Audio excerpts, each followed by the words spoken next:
Ha, nima bo'ldi? Yo'q, olishmadi dada. Nega? To'g'ri kelmaysan deyishdi. Mayli bolam, hech chiqishi yo'q. Hali bundan ham yaxshiroq chiqadi. Hammasi sizga qolib ketdi-da dada. Uyda dam olib o'tirishingiz kerak bo'lgan payt siz ishlayapsiz. Nima? Men uyda yotishim kerakmi? Men qimirlab turishim kerak. Bo'lmasa kasal bo'lib qolaman. Bo'ldi, ko'p o'ylavermagin. Xo'p dada. Hammasi yaxshi bo'ladi. Men yoningdaman bolam. Bolam bo'ldi, ko'p siqilaverma. Xudo xolasa ishlaring yaxshi bo'lib ketadi. Mana buni ol. Nima bu? O'rtoq, faqat noto'g'ri tushunmaysan. Beradigan zakotim bor edi. Shuni senga bermoqchi edim. Bilaman, ko'chada qarzlaring ko'p. O'shanga ol o'rtoq, hijolat bo'lma.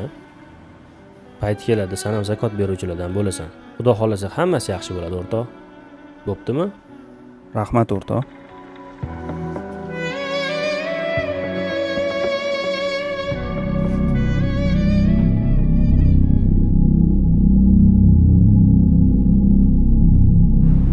Shuni olsanmi? Yaxshi, moro bo'lsin. Nech pulga olsan? 2 yilda 8 ming qilib berishim kerak-da. Sen ahmoqmisan? Arendaga olsanmi?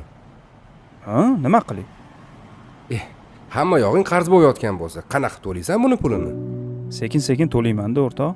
U bu narsa qilishim kerak-ku. Ish chiqishini poylab o'tiravermayman-ku. Tani nech pul ekan?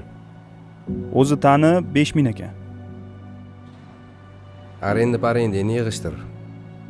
Menda pul bor, beraman o'sha 5 mingni. Yo'q, nima deyapsan? Senga qachon beraman? Puling bo'lganda, imkoning bo'lganda berasan.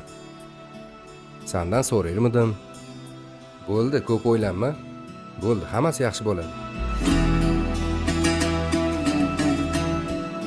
Adasi, nonushta mikrovolnovkada. Men ishga ketdim. Ko'p siqilmang, hammasi yaxshi bo'ladi.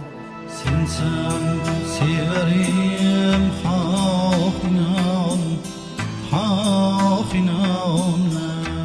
Xudoyim, meni yolg'izlatib qo'ymading. Atrofimni yaxshi insonlar bilan to'ldirib qo'yding. Yordamchilaringni yubora berding. O'zingga shukr. Men ham kun kelib shu insonlarni unutib qo'ymasligimga va ularga faqat yaxshiliklarni qilishimga o'zing nasib et. Qondur jigarim